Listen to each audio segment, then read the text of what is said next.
What's good, everyone? My name is Hazel, and this is my first time doing this, so bear with me.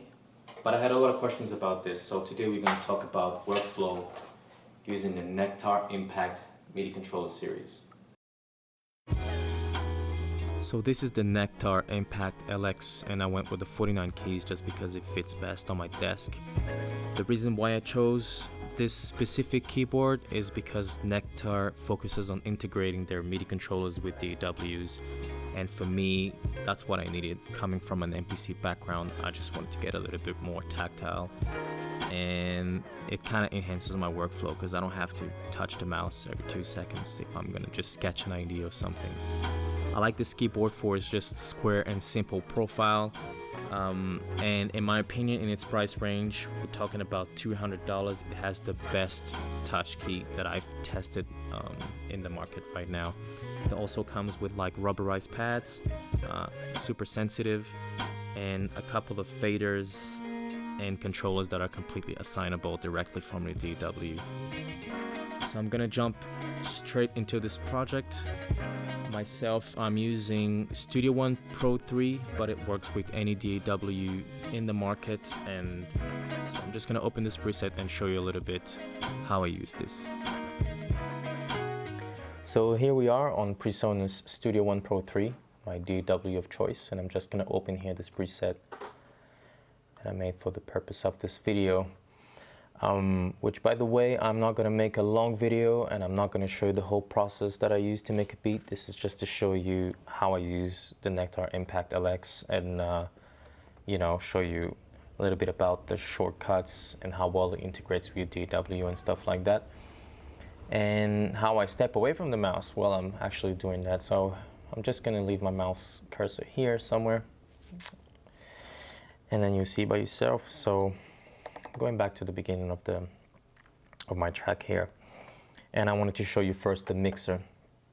So I can call the mixer here directly from the keyboard, and I have a little dot here, excuse me, that appears on top of my mixer button here. And when I'm on mixer mode, all the controls are automatically assigned to control the mixer, which is, you say it's pretty logic, but I've had a couple of keyboards before that don't even do that. So you can control the mixer from here. You can close the mixer,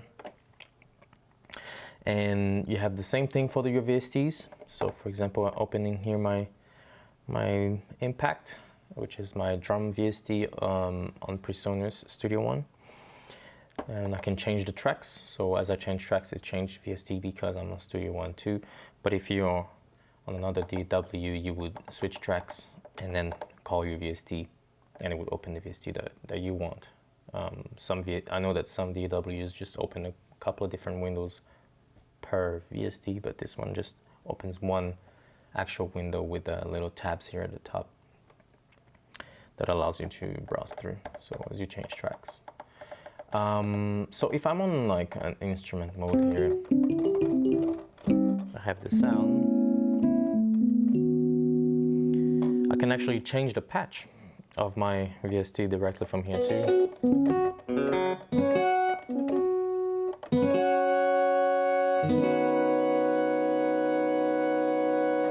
But I can also change the envelope of my VST from, if I'm just make sure that I'm on instrument mode here.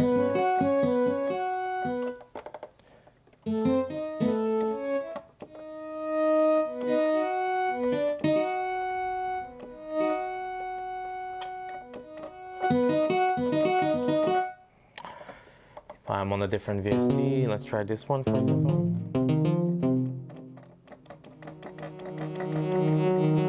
Changing the envelope, but I can also do some.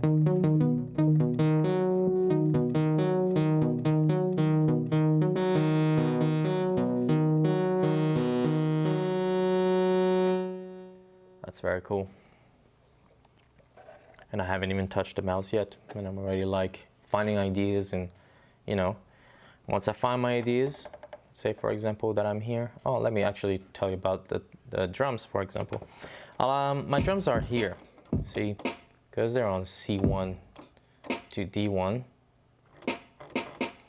But it's not actually C1 to D1, but that's what it says on the VST there. But I like my drums on the right side, you know. And on some other keyboards that I've had before, you had actually to browse through the octaves until you get here to actual C1, which is something really cool that you can do with the NEKTAR, is that you can assign the pads directly to any key that you want on the keyboard. So let's say, for example, I just click here on pad learn, and P1 will be pad 1 logically, and P1 is blinking, so any key that you will press from now will be assigned to this actual pad. So if I go P2 and I assign my hi-hat here, and P3 my snare here,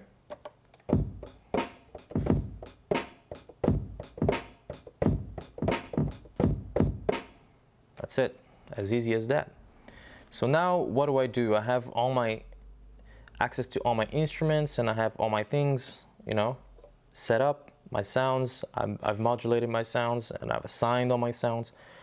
Now the next step is to record. So I'm just gonna move around here and set my cue points, my loop points.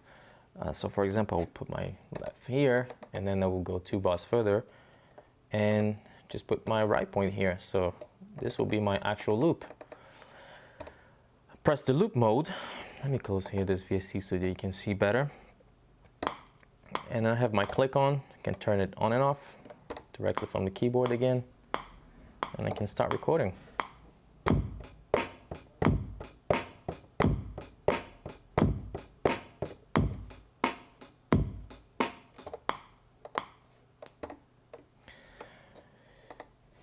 Yeah, so there you go. I just want this little bit here, so I will just set my points here.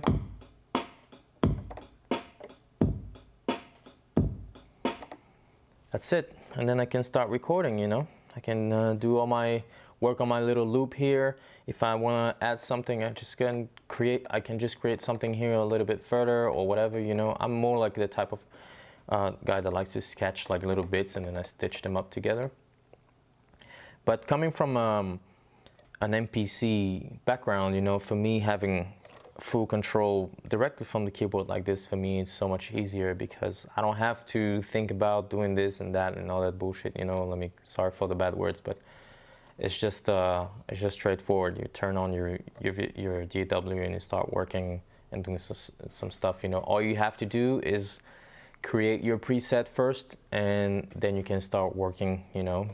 Get all your favorite instruments already, and then you can just like browse through the sounds from your VSTs and stuff. Of course, if you want to open some new instruments, you have to use the mouse, but it's not like you spent like all your time in the mouse and just doing clickety clicks, you know. Some people like that. I don't. And that's pretty much it, man. That's all I wanted to show you.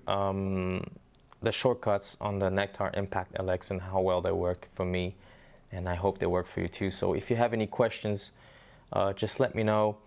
I never really made videos like this, and I don't know if I will make further in the future videos like this. But if you're interested about gear, just let me know, and I might make some more, you know. I just don't want to make videos about like the whole process of making beats, because, you know, I think everyone has its unique way and it should stay like that. But talking about gear is fine, so let me know, and I'll make a couple of more videos about gear and stuff if you guys are interested. So let me know, and there you go. Thanks for watching, and I'll see you next time. Peace.